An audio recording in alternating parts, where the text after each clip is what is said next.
Welcome to the Church of Thomas. A hole in my shoe. 7/27/08.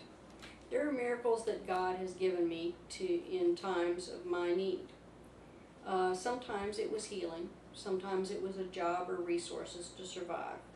I have found great comfort in the knowledge that God is protecting me. Sometimes that protection is even from things I brought on myself from my own actions. This is the story of one of those small miracles that meant so much to me. Sometimes the things you take for granted are the very things that once they are taken away are valued most when they are given back. The miracle I will tell you about is an answered prayer. It was a small thing, but gave me strength and hope that things would get better in time. What I received was just a foretaste of the improvements to come. I've been homeless 3 times in my life. The first time was in Houston, Texas.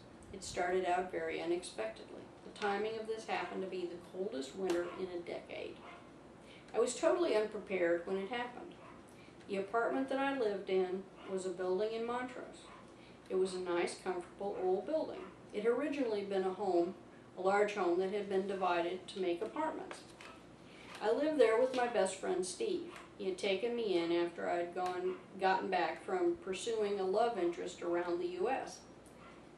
The rent was reasonable. I shared half the bills, including rent, with Steve. We had just paid rent. It was only a week into the month that we had paid.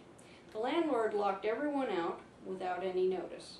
We could not find anyone to answer our questions. The building had just changed ownership, and we did not know where or who they were. I was very upset, but tried to count my blessings. I was healthy. I was young. I had a few dollars in the bank.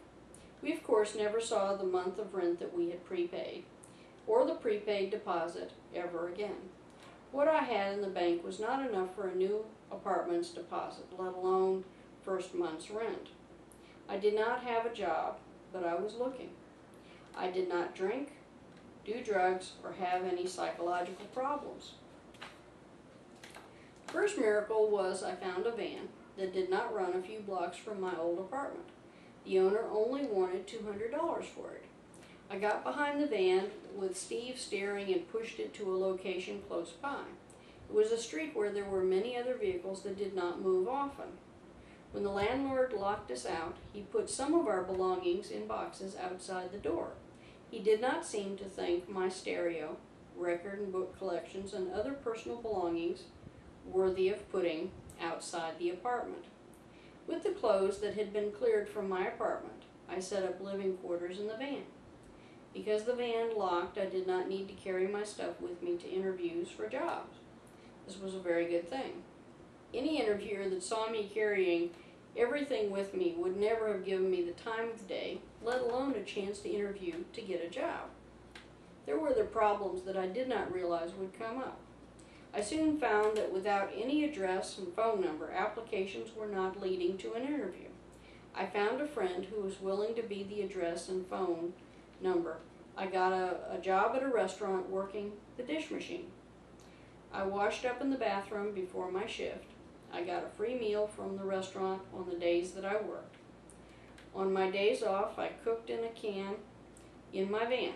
I could not buy much fresh food because I had to eat it all in one sitting. One of my favorites had always been roasted chicken from a nearby grocery store, and I ate those a lot on my off days. I walked a long way to interviews and the store. My shoes were getting thin in the soles from all the traveling around by foot. When the winter really set in, it started to rain every day. Finally, one of my shoes split in the sole, letting the water in. The water found a way in no matter how I stepped around all the puddles. I had to work with wet feet sometimes when I had no dry socks left. It was very uncomfortable. The second miracle eased this for me. I prayed that I could get a new shoe to replace the split one. Just one shoe was what I prayed for and wanted. No one ever looked at my feet anyway. It wouldn't matter if they were mismatched. The next morning on the way to work, I found a matching pair of tennis shoes on the curb. They were almost new. They were placed like you would set shoes out for getting dressed in the morning, right there on the curb. The shoes were not my size, but a little bit bigger and would snugly fit me. I changed my shoes right there in the curb. My feet were finally warm and dry. There was nothing as miserable as having uncomfortable feet. I was so grateful to God for helping me with this gift. When I went to sleep that night, I had a dream that felt like a great big hug. God told me in the dream that the shoes were a little big so that I could wear 2 pairs of socks to keep me warm. I cried tears of joy that God so greatly cared for me. To this day, I value a good pair of shoes like I never did before.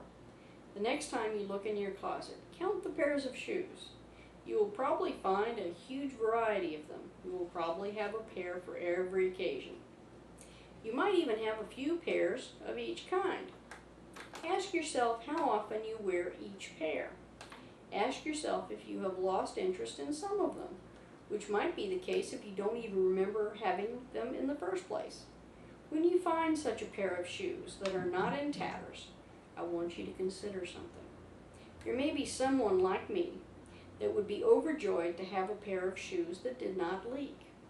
There are 2 things that you might do. You can find a local thrift shop that helps the homeless and donate the shoes. Or you could keep the shoes in a bag in your vehicle.